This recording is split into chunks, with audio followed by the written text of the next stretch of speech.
So what I'd like to do with this video is explore the symbolism linking Shinji and Asuka to the concepts of end and beginning, omega and alpha, the way in which they tie to Christianity in a purely symbolical, non-religious way, as that is how Evangelion has always treated religious imagery, and overall the importance for opposites to come together in relation to the fate of mankind in this final movie.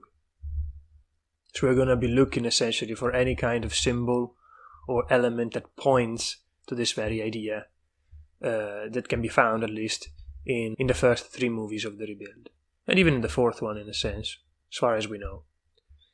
Of course, I am going by the idea that it will boil down to Shinji and Asuka using the spears together to rebuild Earth, and that they represent, Shinji and Asuka, exactly that opposition I was talking about.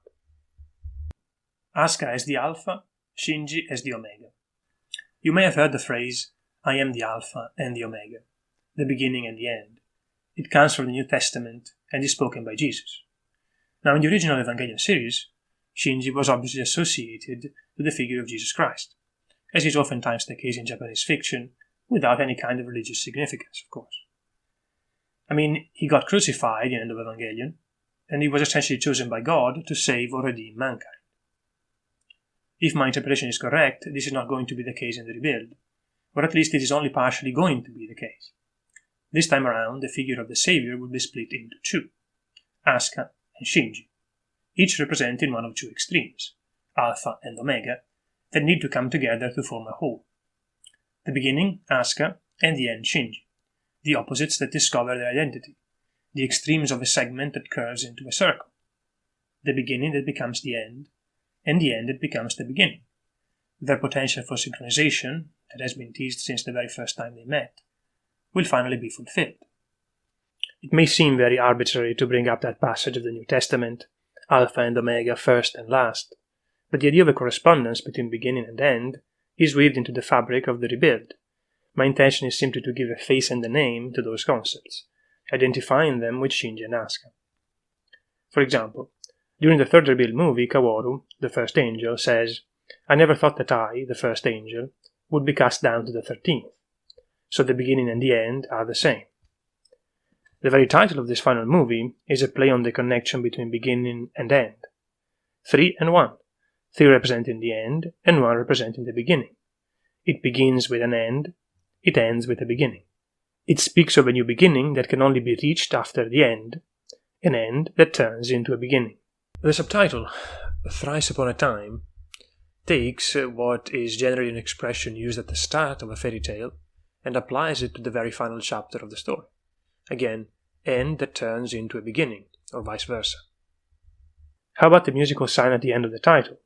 That could either be interpreted as repetition, if you count the colon, so beginning anew, or as a definitive end, if you do not count the colon. As far as the letter alpha is concerned, we can find it on the back of Shinji and Kaworu's plug suits in 3.33. Of course, as to be expected, Shinji failed to be an alpha and proved once again his omega status by bringing about the end of the world a second time.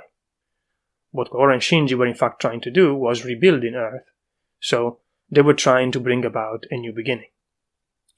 But more interestingly, it is now Asuka's turn to carry the letter alpha, as the new Unit 2 goes by the name Unit 2 Alpha. I guess now it is left to be seen if, when Shinji eventually gets back inside his Unit 1, it will be rebranded as Unit 1 Omega. It won't, but I think that will be the idea. Even the Spears of Hope, Cassius and Longinus, represent this dichotomy. They appear different, opposite in a sense, but Cassius and Longinus are the same person. Cassius was a Roman legionnaire. During the crucifixion, he pierced the body of Jesus with his spear, and when the blood from the wound sprayed on his face, eyes more specifically, he was healed from his blindness. He then converted to Christianity, so Cassius and Longinus, same but different, beginning and end, representing the idea that opposites are the same, or better yet that within the opposition lies an identity. It is only by bringing together the two opposites that the world can be saved, as we learned from Kaworu in 3.33. Anyway, the latest teaser of 3+1 drives home even further the complementary opposition that exists between Asuka and Shinji. As you can see from the images, the scene where Mari and Asuka wear the white plug suits is shot pretty much the same way as the one in which Kaworu and Shinji wear their black plug suits. Let's say black, because it helps with the opposition. And yet, once again, within the similarity lies the opposition, the difference. White to black, light to darkness, female to male. It is worth remembering that even between 1.11 and 2.22, we can find a mirrored sequence with Asuka in the place of Shinji, albeit more light-hearted. But let's take it back to the beginning. Asuka and Shinji, each representing one part of Jesus, the Savior. As far as Shinji is concerned, his role as protagonist and his past messianic experience in End of Evangelion are enough to consolidate him as one such part, more specifically the Omega, mainly due to his tendency to bring about the apocalypse. To him likely goes the spear of Longinus.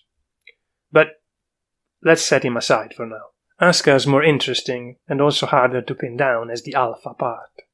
First off, as I pointed out in the video about Mari and Asuka, mother and daughter, if we go by the idea that Mari is Asuka's mother, which is a big if, then Asuka is the daughter of a character named after the Virgin Mary. And not just a normal human daughter, but one that, similarly to Jesus, carries within her a divine seed. Angelic, if you will. Now, let's look to Asuka's angelic side. What is up with that?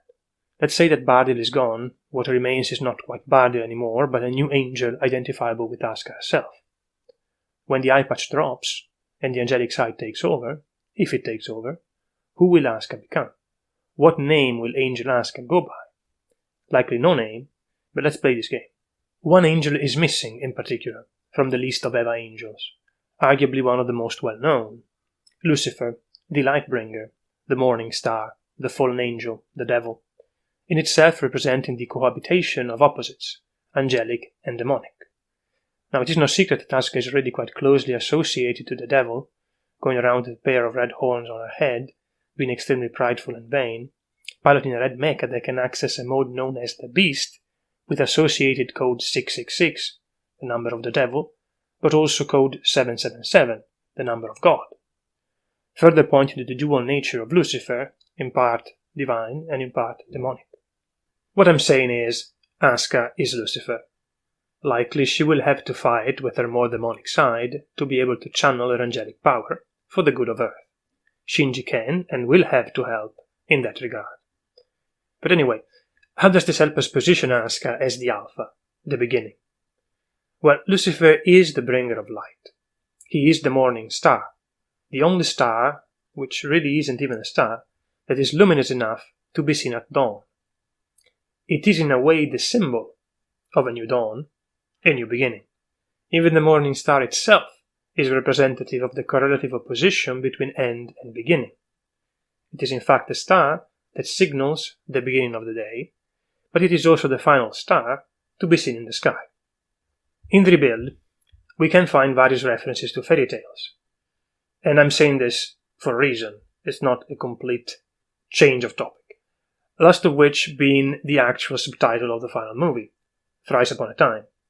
Asuka herself receives the title of princess from Mari. But what fairy tale is she from? Well, looking back to her experiences throughout Evangelion, the association that seems more natural is with the Sleeping Beauty. I have made a couple of videos with more info about it. There is even a direct reference to it in 1.11, the enchanted shield of virtue, used by Rei to defend Shinji against Ramiel, the very same shield used by Prince Philip in the Sleeping Beauty. Why am I saying this? And what does this have to do with Lucifer? Well, if Asuka is the Sleeping Beauty, then she also goes by her name, Aurora, which we could express as Light of Dawn. Just like with Lucifer, we have another luminous, light-based metaphor to represent the beginning of a new day. In fact, in a sense, it has the same meaning as Lucifer. But to add to all of this, Asuka's own name, as in Asuka, carries significance in this regard. Perfume of Tomorrow is one of its meanings, and it conveys the idea of a positive future, a change for the better, a new day. But we were talking about Jesus. Let's not forget that Asuka was not supposed to be the devil or the Sleeping Beauty, but she was supposed to be a part of Jesus, the Savior, the Alpha more specifically. Well, let's take another passage then from the New Testament, spoken by Jesus. I, Jesus, am the root, as in the beginning, and the descendant, the end, of David, the bright morning star, as in Lucifer. So there you go. Obviously, this is not to say that Jesus is supposed to be Lucifer, but there is a connection there. He himself is the light bringer. If Asuka is the morning star, then Shinji is the evening star, the first star to be seen in the evening, which brings about the end of the day, darkness. But as you may know, the morning star and the evening star, though they seem to be opposite, are in fact the very same. And they both aren't star, they are the planet Venus. So, Asuka and Shinji, female and male, light and dark, white and black, alpha and omega, beginning and end, 1 and 3, day and night, Cassius and Longinus, morning star and evening star, and also, fittingly, being that this is a Japanese work of fiction, yin and yang, but I'll talk more about this later. In all of this, where is Rei? A question that I would rather not ask, but which has to be asked. We can't just pretend that she doesn't exist. One possibility is that she will function as motivation to get Shinji to do something. The relationship could be the focus of the movie. Not that I would like that, but it is certainly a possibility. The alternative is that she will function as connective tissue between Shinji and Asuka.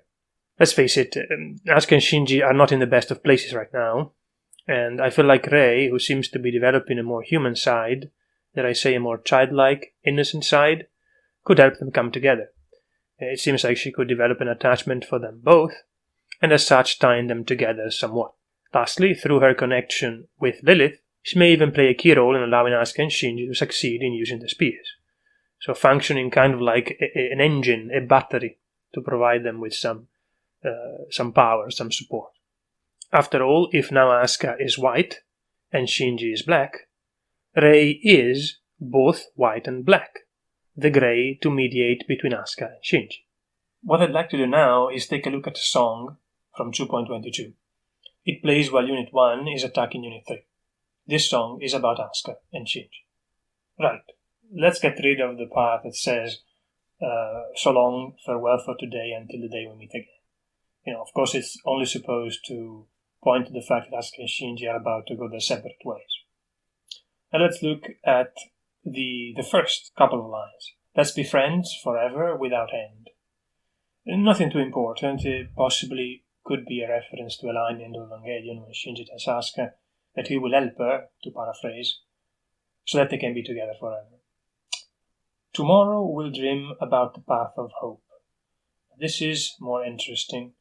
Tomorrow likely references one of the meanings of Asuka's name, as I had pointed out before, perfume of tomorrow, and when combined with we will dream, it likely points to Shinji and Asuka both finding themselves asleep for a certain amount of time.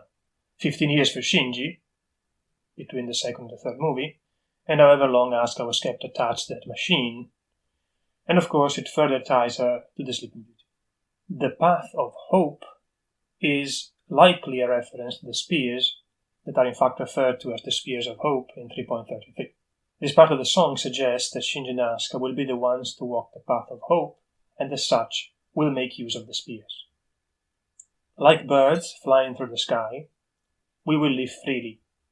So, this one openly associates Asuka and Shinji to flying birds. The reason why it is important is that both Asuka and Shinji have pretty strong ties to birds. A second possible meaning for Asuka's name is, in fact, flying bird. The case of Shinji is a bit more complicated, but in the book of fairy tales that Rei reads in 2.22, The Happy Prince and Other Tales by Oscar Wilde, and in fact in the story of The Happy Prince, the protagonist is a swallow, and its journey resembles very closely that of Shinji between the second and the third movie. Let's treasure the joy of trusting each other. Well, this is supposed to point to the importance that Shinji and Asuka can find, or will find, in themselves the willingness to trust each other once more after what happens between them. They have to treasure their trust, gained in 2.22, as that will be the only way for them to come together to rebuild the earth. It is now time for the yin and yang symbol, and how this one ties to the idea of a new beginning, and to Asuka and Shinji being birds. This is a weird one, I have to admit. Definitely a stretch in many ways. Yin and yang, it's a pretty well-known symbol. A circle split in one black part and one white part, with two additional smaller black and white circles inside. It represents duality, opposition, black and white, night and day, moon and sun, female and male, the cyclical nature of all things and how one opposite turns into the other. Opposition is in a certain way an identity between the very opposites. For the sake of Evangelion, the way in which the end and the beginning shift into one another. Of course, Asuka here represents the white, yang. The white is supposed to be male, and Shinji represents the black, yin, the female, in truth. We could argue that Asuka is the white and the black, and Shinji the black and the white. What of birds, then? Well, in Chinese mythology, but later also inherited by Japanese mythology, there is a figure symbolizing the yin and the yang, which happens to be a bird. The Fen Huang, or the Ho-Oh, a mythological creature made up of two birds, Feng and Huan, one male, one female, Shinji and Asuka, that participated in the creation of the world. See the need for Asuka and Shinji to rebuild the earth with the spears. And is also known to make its appearance on earth to symbolize the dawn of a prosperous age, generally signaling the birth of a new emperor, a prince, let's say, or a princess. Asuka is the princess, for obvious reasons, and Shinji is the prince, not only because he is the son of Gendo, king of the Lilin, but also because Shinji's name can mean, depending on the kanji used, true ruler or true king. Well, I've added that one, True ruler is supposed to be the appropriate translation. Lastly, the Ho-Oh has multicolored feathers, 5 colors in fact, black, red, yellow, greenish blue, and white, representing 5 virtues. Black is the color of the original Eva series. Red is the color of 1.11. Yellow is the color of 2.22. Let's pretend. Green-blue is the color of 3.33. And white is the color of 3+1.